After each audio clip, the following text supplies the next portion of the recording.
All right, Betty, you're up. Okay. Let me know. I'm gonna put this in presenter mode. Can you see my slides? Yes. Okay, great. Okay. Hi, everyone. Today I'm going to be talking about business ethics in biotech, from consumer rights to company profits. I am a third-year PhD student at the Institute for Public Health Genetics at the University of Washington, so I'm currently in Seattle, coming to you from the West Coast. Okay, so today I'm just going to first take you through a bit of a roadmap of what I'll be talking about. First, I'll talk about an introduction to ethical theory, then I'll discuss some things about direct-to-consumer genetic testing, and then we'll go into the activity at the end. So first, I just wanted to go through a bit about what is ethics. From now until my genetic testing slides, these slides were adapted from Dr. Ann Barnhill at the Johns Hopkins Berman Institute of Bioethics, which I was at before I came to the University of Washington. So ethics is something that is about shoulds. It's something that is concerned with how should we live, what is value, maybe what sort of value. We think about what is the morally right action, how does this concern justice, and what types of things maybe have moral status. Ethics also includes much more specific questions. So maybe how does friendship have a role in a good life? And for you guys, maybe what are the responsibilities of marketers towards consumers? So we're asking questions about shoulds in the context of responsibilities. Ethics is also concerned with looking at people's actions, but also people's practices, norms, character traits, their intentions, their feelings. And we also can think about ethics in the context of people, but also groups of people and systems as a whole. So there are three big buckets of ethics. The first type is descriptive ethics, and that is a factual description of what's going on regarding moral behavior and beliefs. So maybe a question that might be asked when trying to do a descriptive ethics project would be, what would people say if we asked them what is right or wrong? So we're asking the general public about their thoughts on an ethical concept. And the normative ethics, you're asking what is morally right and wrong and why. So normative ethics, you're asking an ethical question to try to get to the capital T truth of something. And so this is usually how many ethical theories by philosophers kind of get parsed out. And so this is usually really abstract. So if you've ever taken a philosophy class or speak to any philosophy professors, they're doing a lot of normative ethics. And then practical ethics is a lot of what I do. One example is bioethics. So this is using ethics in the real world and trying to apply ethical principles, ethical concepts to policies or practices. So this is what we're going to be doing today. There are three big main types of ethical theory that I'm going to go through today. Um, these are by no means not all of them, but this is what I'm going to be talking about. And then we'll go into one of my favorite principles at the end. So the first ethical theory that we're going to go through is consequentialism. Definitionally, this entails an action is morally right if it results in the best overall consequences. So you're trying to maximize the amount of happiness. In the context of utilitarianism, the thing that is the best overall consequence is happiness. And John Stuart Mill is the person who wrote about utilitarianism. Deontology was pioneered by Immanuel Kant. He defines this as the rightness or wrongness of any particular action is based on a set of rules and not by the consequence. So if you look at the example of it is morally wrong to lie, even if it would result in good consequences. So the premier example of this is, say there's someone and they run to your door and they say, someone's trying to kill me, please let me go in your house. And so you say, okay, you let them in your house, and then the killer comes and they ask you, is this person in my house? So according to this theory, you would have to tell them yes, even though the consequence of lying would result in a person not dying. according to this theory, you would still, it's still no matter what morally wrong to lie. And some other morally wrong things that I think we can all agree on is you shouldn't be killing innocent people or harmless people, even if the killing might result in a good consequence overall. So the last theory that I'll talk about today is virtue ethics. And so virtues are a subset of character traits. Aristotle is the person who pioneered this. And so some of these good character traits are considered courage, temperance, which means like you can, your like emotions are in check. You have like a balanced temperament, liberality, magnificence. You should have pride, friendliness, truthfulness, friendship, justice. So these are just some of the things. He identifies characteristics as opposed to actions of right or wrong. And so a main question that gets asked is, what type of person should I be? So virtue ethics, at least in my field, gets talked about a lot in the context of what type of professional you should be. So because I work in bioethics, something like, how do you be a good nurse?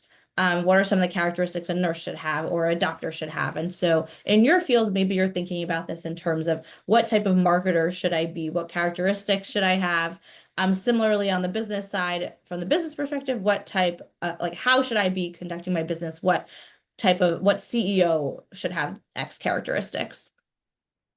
And so now I'm going to be talking about the principles of bioethics. These 4 principles were pioneered by Tom Beecham and James Childress. They are up to I believe, the 9th edition of this book now. And so the 4 principles that get outlined are beneficence, non-maleficence, autonomy, and justice. And I'm going to go through each of the definitions in turn. So beneficence, the goal is about benefit, providing benefits, providing good, you should prevent harm. And so if you think a good way to remember this is beneficence has the root of benefit. So you're trying to maximize the amount of benefits, similar to the utilitarian principle we heard before. Non-maleficence is the obligation to not inflict harm, or harm should be avoided or minimized. So these 2 principles tend to go hand in hand. People usually talk about them contrastingly. And a way this is talked about a lot, at least in the medical field, is you have to do surgery sometimes for people, and that is objectively inflicting harm because you're cutting someone open. However, this is for a purpose because ultimately you're emphasizing the benefit of the surgery because the person will survive with the surgery and will not survive without it. Later, we talk about autonomy, and that is respect for persons and you're respecting their choices. So this is talked about a lot in the confines of consent. So people should be able to make whatever choices they want and make sure that the choices are informed. And so they have all the information they need to make the choice, and no one is pressuring them. So they shouldn't be coerced into making a choice. And the last principle is justice, which usually gets talked about in a context of fair distribution of benefits and burdens. You should be treating people fairly, and you should be treating like cases alike. So now I'm going to switch gears a little bit and talk about what I think about in my research, and what I'm hopefully going to be able to be talking about with you all in the context of marketing. So direct-to-consumer genetic testing, you may have heard of some of these companies. These are the top 4 companies in the US. 23andMe is located in the US, and usually in California, and they are usually like the big name that most people know. A lot of people know Ancestry DNA because they also run their genealogical services. You don't have to submit your DNA to participate in Ancestry. Family Tree DNA is based in Texas. So these are the top 4, but again, just something interesting to note is that there are hundreds of companies like this, some really, really small, some big like this, and they ebb and flow. So there have been hundreds of companies that have gone under, they go bankrupt, and new companies pop up all the time. So the types of results that you could get from these companies is various. These are just some of them that I'm going to provide for you. One way that you could get your results is self versus non-self identification. So that means the way the way genetic testing works in the direct-to-consumer context is that you buy it online, they'll mail you some small test tube, you'll spit into it, so you don't need to give blood. The tech is pretty good that you can get the same results from blood or spit. You spit into this tube, you close the cap, you mail it back, and then in like 3-ish weeks, you get your results from the lab. So an example of non-self identification is, say you had like a BLT that day, or you had some bacon or any type of meat. They'll tell you if you spit into the tube too soon after you ate the sandwich that there was too much like pig specimens in the tube, and so you'll have to redo it. So they can tell from like humans versus non-humans. The second thing they may tell you is information about parentage. So a lot of people use these tests for finding out if their parent is their biological parent or not, or maybe they didn't have a hunch that that was the case and they find that out anyway. So they could tell based off of the percent similarities with other people, if those people are in the database, whether or not they're your parents. Similarly, they could do the same thing with relative finding. So if there's, hundreds of thousands of people in this database, they'll look at the percent similarity of DNA to you. And if they have X% similarity on a descending scale, they could figure out up to your 6th cousin if you're related to them. In a similar vein, they also can tell you about your ancestry information. So they could tell you what percent of your DNA is similar in people from certain countries. And so this is just a comparison activity. And so unfortunately, for some companies, they'll tell you maybe you're 99% from Scotland, but maybe a different company will tell you you're 95% from Scotland and maybe 5% Irish. So they're not so perfectly accurate because they're a comparison metric. They can tell you also information about your health based off your genetics. They could tell you some carrier status information. So for recessive diseases where you need 2 copies of the gene to have the disease. If you only have 1 copy, that means you could pass it on to your children. And so that's information they could tell you. Lastly, they could tell you information about pharmacogenetics, very specific testing companies, which means, say, this is very common for mental health medication. So say a person has bipolar, they're diagnosed bipolar by their doctor, and they submit their DNA to a company, they could tell you what medication might be best for you and how it will react with your genetics. And if you should start on a lower versus higher dose, potentially regarding some of your mutations. This is sometimes life-saving. There are some medications that people metabolize really, really quickly. And so as a result, they need to start on a really much higher dose. Otherwise, it won't make a difference to them. And lastly, it can tell you some other health-related traits, like if you think cilantro tastes like soap or not, which is fun. Okay, so just to be extremely clear, there's a difference between clinical genetic testing and direct-to-consumer. So if you go to the doctor and they order you genetic testing, then the doctor is the one who's in charge of that testing, and they're the ones giving you the results, and you're usually going through insurance. However, what I'm talking about today is direct-to-consumer, which means the consumer is ordering the test. They have access to all the information. The company is the one who's deciding how to interpret the information, and then you then have to interpret it after you get the interpretations. The pricing is usually pretty cheap, but you're not using your health insurance to pay for it. And like I said, the doctor is not helping you. You have access to all the information. You also can have access to the raw genetics, so they could tell you what string of letters you have, but also they could tell you what mutations you might have. And you could bring this to a doctor, but a doctor may never be involved in this process.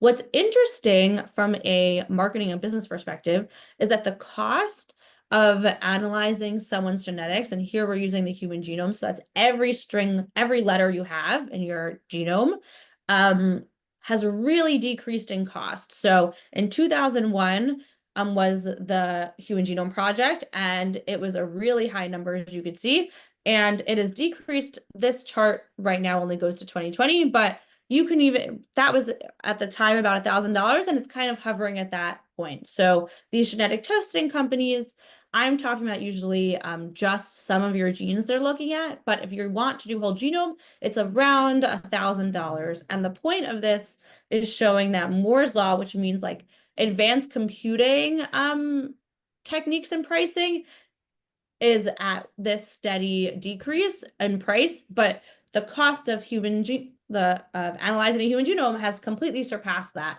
And so this is what tends to be used in the field to talk about cost.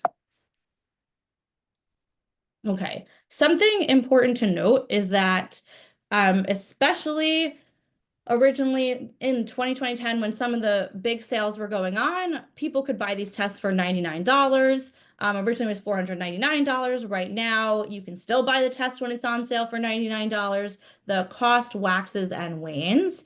However, when it was $99, that was still way under the value and the cost of genotyping someone's genetic data. And so the question is, why would companies be underselling their product? And I think what's really important for you guys to take home, honestly, if the one thing you learned today should be this.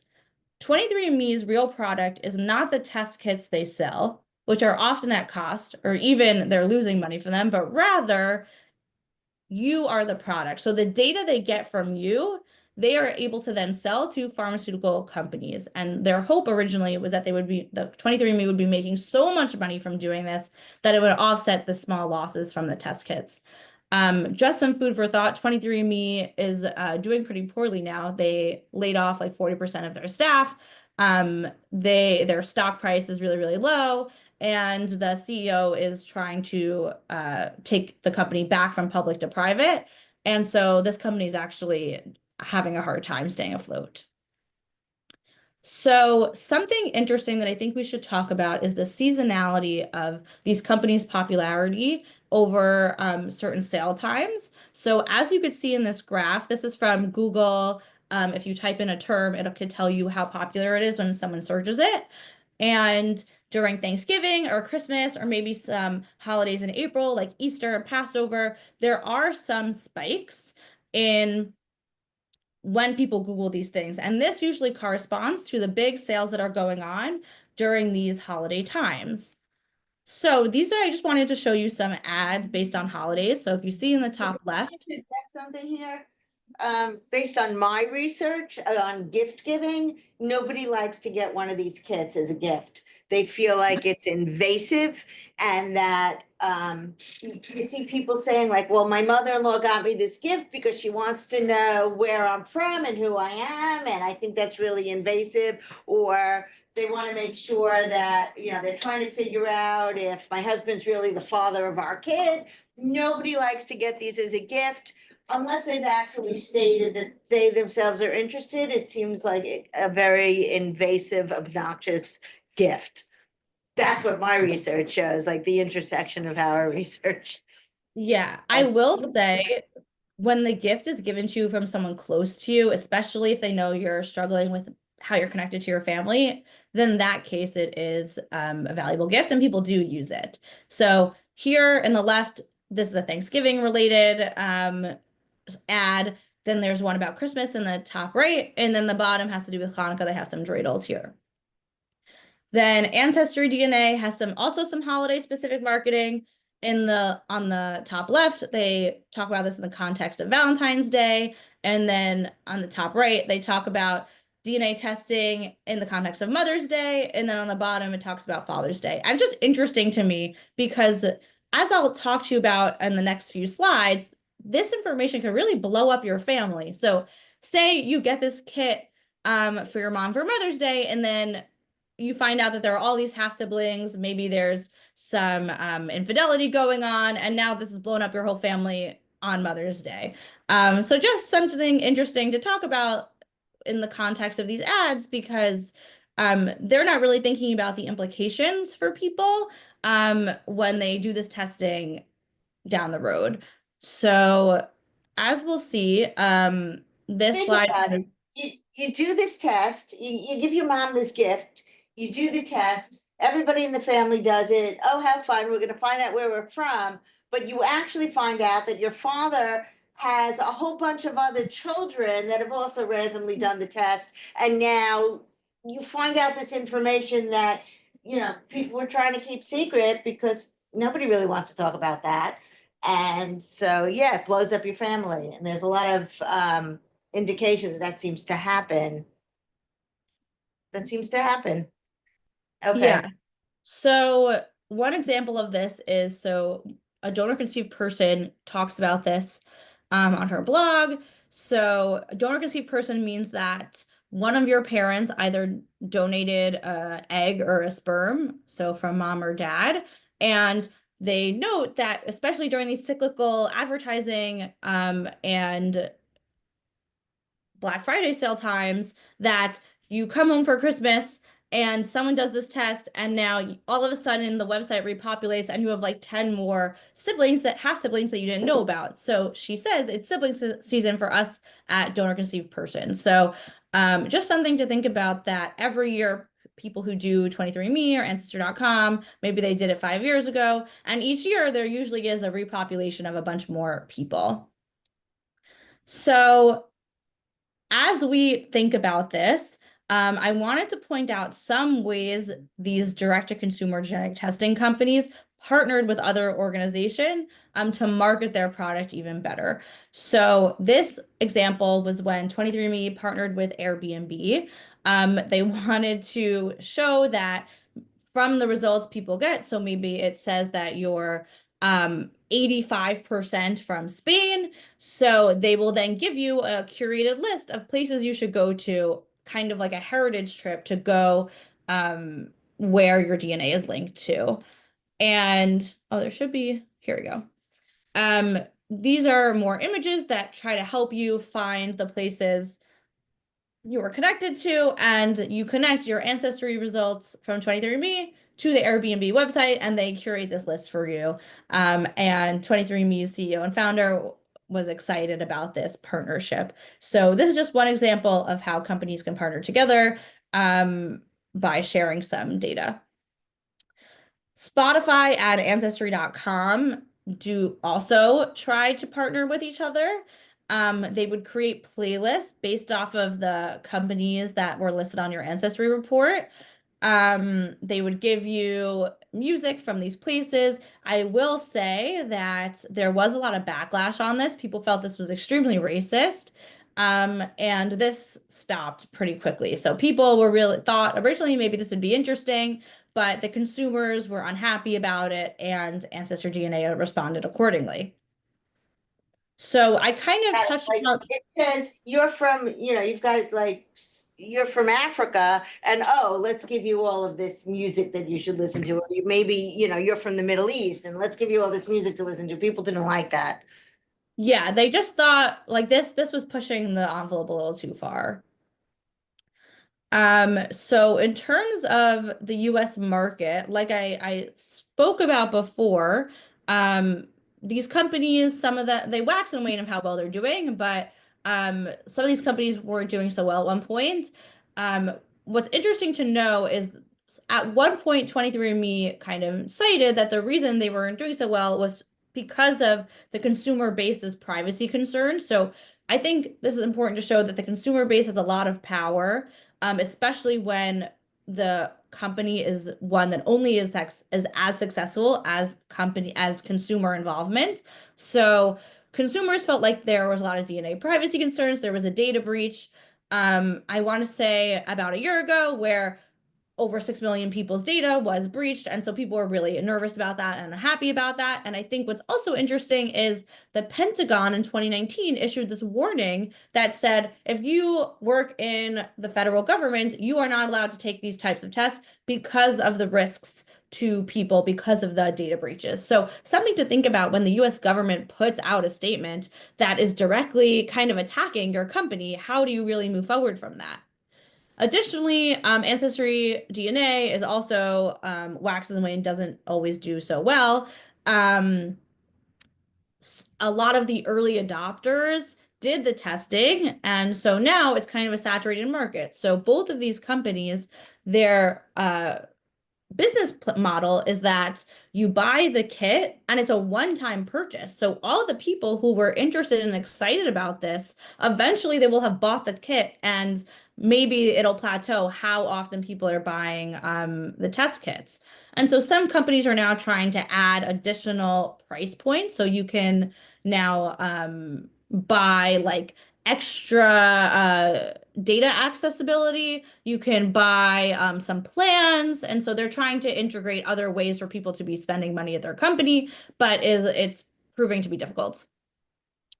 So in terms from the consumer side, I want to just give you a little bit of a glimpse into the implications of doing this type of testing. This is the research I do.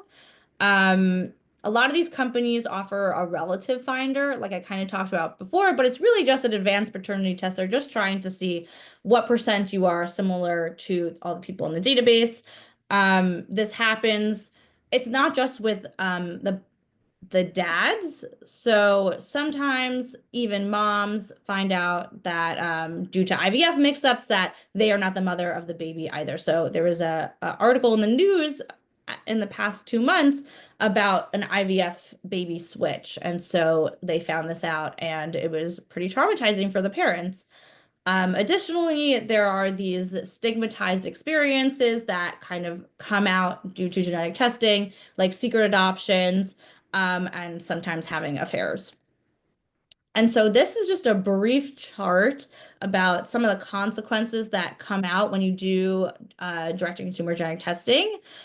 These incidents happen in 2 to 20% of the time when people do testing. So the range of how often this happens is kind of unclear, but this is not acknowledged in the advertising from the companies. This is not acknowledged in the consent forms. So just something to think about, that this is happening. There's a non-zero chance that you'll find out that you are adopted, a product of assisted reproduction, so a gamete or an egg, or maybe your one or both of your parents had an affair, maybe there was a rape involved, maybe there was some semblance of unknown paternity that gets disclosed in this process, and the companies are not preparing the consumers for this. So just something to think about as we go through this activity, that this could be particularly upsetting to find out, and the companies are not preparing the consumers. So this kind of gets into the issue of informed consent. If people aren't able to adequately address the risks and the benefits of doing this type of testing, then they're not really truly giving informed consent here. People talk about this in the context of adoption, how they can't find their parents, their biological parents, since they've been adopted, and they use this type of testing, but there still could be some profound psychological and familial impacts when you do this testing, because you might open the door and find all these relatives and find all of this secretive information that your family was trying to keep down. So that's the slides I have. I'm happy to take any questions, but what Dr. Cohn is going to do is break you up into your groups, and you're either going to talk about the perspectives from the company or the consumer. She'll tell you which one. And I want you to pick any of the frameworks I taught you and kind of talk about some of the ethical issues that may arise from the company or the consumer in the context of one of these frameworks. And I'll let you do that for a little bit, and then I'd love to hear back some of your thoughts. Thank you. Thank you, Betty. Are there any questions before we break into our groups to have this conversation about companies and consumers? And I mean, Betty went through this about the direct-to-consumer testing companies, really as an example of the kinds of things that companies need to be aware of and think about, like how are their products and services having an impact on the consumers and on society, and privacy issues and these other things that are really important to keep in mind when you go work for companies, that you're doing what is best for consumers, for the company, and for society, which are often different. Something that might be best for an individual consumer may not be what's best for the company and society. So that's where you see that you come with these ethical dilemmas, because you could look at these different ways of examining the ethics and have different recommendations for a company or a consumer. Are there questions for Betty before we break into, Betty, do you want to put back the slide that has at the beginning? I mean, and you can see how this impacts, let's say, Airbnb, Spotify, and these genetic testing companies.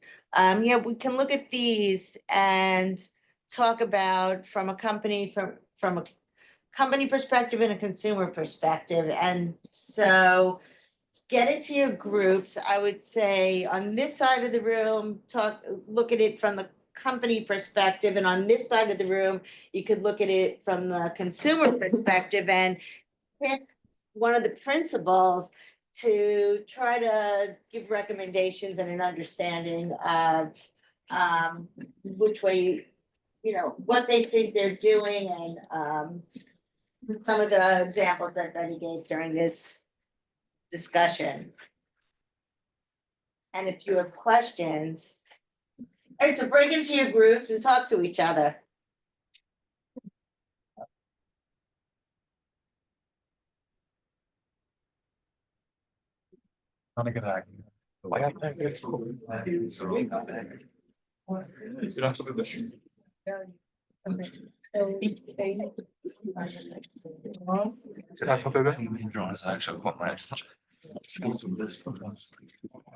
First one was, I don't know how to pronounce it. How do you pronounce it? Autonomy. Basically, that's psychological part, and the autonomy. Yeah. They need to.